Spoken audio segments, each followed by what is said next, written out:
Ramogi Milton Uwuora. Kopogore gi mano, tim mar Gor Mahia nyochodho mich mathoth moloyo e nyasi mar sidho jotugo kod kocha mabeyo e season morumoni.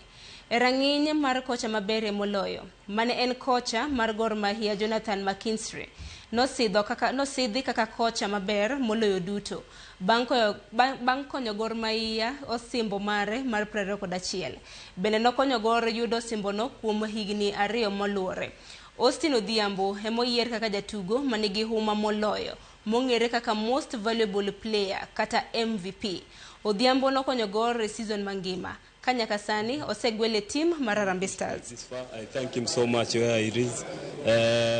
He gave me this challenge to be the most valuable player this season.